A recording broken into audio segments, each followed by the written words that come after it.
नमस्कार, मैं हूं नीलू। तो देखिए, अमेरिका लगातार ईरान को धमकी देता रहा, लेकिन उस धमकी का कोई परिणाम निकलकर सामने नहीं आया। कहा यह गया कि अमेरिका को भी लगता है कि ईरान पर हमला करना अब तक की सबसे बड़ी भूल अमेरिका के लिए होगी। नमस्कार, मैं हूं नीलू। तो अमेरिका के राष्ट्रपति डोनाल्ड ट्रंप ने बार बार ईरान के खिलाफ सैन्य कार्रवाई की धमकी दी, लेकिन हुआ कुछ नहीं। वेनेजुएला के पूर्व राष्ट्रपति निकोलस मादुरो की गिरफ्तारी के बाद ट्रंप का हौसला काफी बुलंद था। उन्हें लग रहा था कि अब हर जगह फतह उनकी होगी, और ईरान को लेकर भी उन्होंने कई बयान इस दौरान दे डाले, मानो अब ईरान पर हमला होगा कि तब ईरान पर हमला होगा। लेकिन हुआ कुछ भी नहीं। अब तो खबर यह है कि अमेरिका के जो एयरक्राफ्ट थे या जिस तरह की तैनाती या अमेरिका की सैन्य कार्रवाई को लेकर तैयारी थी, वो सब अब धीरे धीरे खत्म हो रहे हैं। यानी उनके एयरक्राफ्ट अब लौटने शुरू हो गए हैं। आखिर ऐसा हुआ क्यों आखिर अमेरिका ने हमला नहीं किया ईरान पर? क्या वजह है इसके पीछे? सवाल अब यही उठ रहे हैं। और क्या आगे आने वाले दिनों में अमेरिका हमला कर सकता? अभी तो थोड़ी शांति है, लेकिन फिर भी विकल्प अमेरिका ने खुला रखा है ईरान को लेकर। आज बातचीत इसी पर होगी।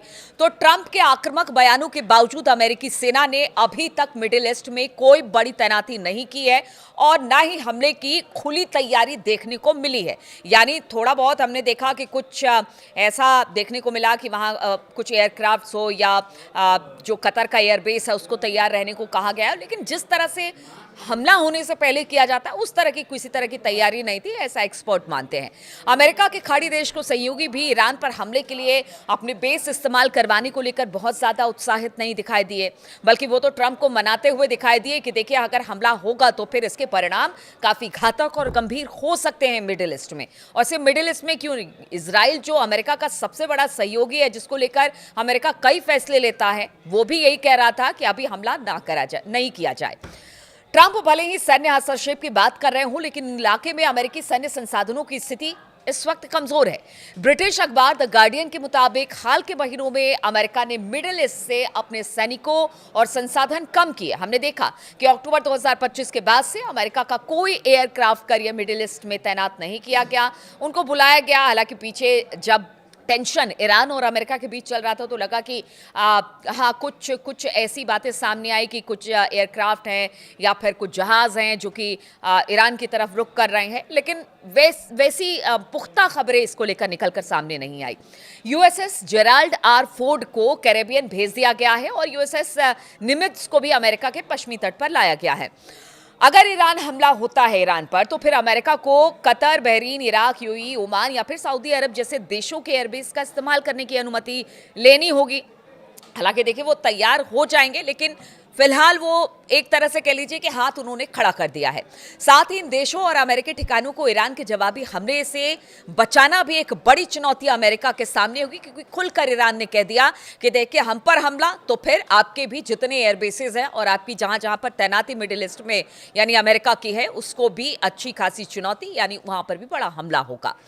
एक विकल्प जून 2025 में किए गए उस हमले जैसा हो सकता है, जिसमें अमेरिका ने B-2 बॉम्बर से ईरान के फोर्दो परमाणु ठिकानों को निशाना बनाया था। मतलब जो एक हमले का विकल्प खुला हुआ है। हालांकि अभी तो अब सिरे से इसे नकारा जा रहा है कि अभी तो फिलहाल कुछ नहीं, अभी तो मामला शांत है, लेकिन हो सकता है कि एक बड़ा हमला, हवाई हमला हो जाए।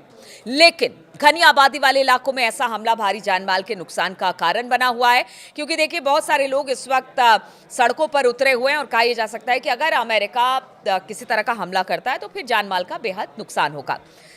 ईरान पहले ही चेतावनी दे चुका है कि अगर उस पर हमला हुआ तो वो अमेरिकी ठिकानों और जहाजों को निशाना बनाएगा, चाहे ये कहीं पर भी हो। हालांकि इजराइल के साथ हुए 12 दिनों के युद्ध में ईरान की सैन्य ताकत को नुकसान पहुंचा, लेकिन उसके पास अब भी सीमित मिसाइल क्षमता मौजूद है, और लगातार इन मिसाइलों के प्रोडक्शन पर वो काम कर रहा है। यानी अपने आप को 12 दिन के युद्ध के बाद ईरान ने और मजबूत किया है। ईरान दोबारा तैयार कर रहा है मिसाइल लॉन्चिंग के ठिकाने, रिपोर्ट्स के अनुसार, और एक्सपर्ट बताते हैं कि ईरान के कई मिसाइल लॉन्चिंग ठिकाने पहाड़ों के भीतर बने हैं और उन्हें दोबारा तैयार किया जा रहा है।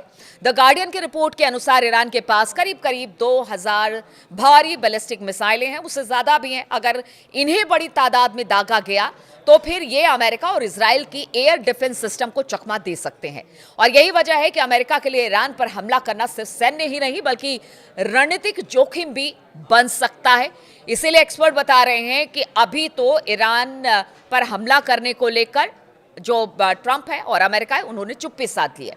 एक और बड़ी दिक्कत है, इस हमले के लक्ष्य तय करना। ईरान में विरोध प्रदर्शन पूरे देश में फैले हैं, ऐसे में सिर्फ सैन्य ठिकानों को अलग करना आसान नहीं होगा। गलत निशाना और नागरिकों की मौत का खतरा बना रहेगा, खासतौर पर शहरी इलाकों में। इसमें अमेरिका के अंतर्राष्ट्रीय छवि को भी नुकसान पहुंच सकते हैं। और देखिए, ट्रंप ने पहले ही कह दिया था अपने कैंपेनिंग के दौरान कि वो सीधे सीधे किसी युद्ध में नहीं जाएंगे। उन्होंने पुराने राष्ट्रपतियों को कहा कि जानबूझकर अमेरिका को युद्ध में ठेला गया। अब ऐसे में जब अगर ट्रंप ये बात कह रहे हैं तो फिर वो कैसे किसी युद्ध में सीधे सीधे जा सकते हैं। इसलिए एक कारण यह भी हो सकता है कि अमेरिका युद्ध में नहीं जाएगा। अब दूसरी बात कर लेते हैं। देखिए, वेनेजुएला बिल्कुल अमेरिका के बगल में है, वहां पर सैन्य कार्रवाई आसान है, लेकिन ईरान बहुत दूर है। और देखिए, जमीन पर तो आप सेना भेजकर लड़ाई नहीं कर सकते। हाँ, हवाई हमले का विकल्प अब भी अमेरिका ने खुला रख रखा है, जिसको लेकर ईरान भी तैयार है। विशेषज्ञों का मानना है कि ऐसा हमला ईरानी सरकार को और मजबूत कर सकता है, क्योंकि वो इसे विदेशी दखल बताकर अपनी जनता को एकजुट कर सकता है। ईरान में अमेरिका के दखल का इतिहास 1953 के तख्तापलट तक जाता है। ऐसे में किसी भी हमले को ईरान की सरकार जनता के सामने पुराने जख्म उधेड़ने के तौर पर पेश कर सकती है। ईरान की सरकार सुरक्षा तंत्र भी संगठित और मजबूत है, और इसका परिणाम हमने देख लिया किस तरह से उन्होंने, जो कि लोग निकले थे सड़कों को, उस पूरे के पूरे मूवमेंट को ही दबा दिया। अभी हालात ठीक है, ये तो ट्रंप भी मान रहे हैं कि वहां के हालात ठीक है और पहले से बेहतर है। फांसी किसी को नहीं दी जा रही है, वहां पर किसी को मारा नहीं जा रहा है, इसलिए वो विचार करेंगे कि आगे क्या करना है। तो ये तमाम कारण है जिसकी वजह से अमेरिका को बैकफुट पर आना पड़ा, क्योंकि देखिए, इसमें सीधे सीधे हित अमेरिका का भी है।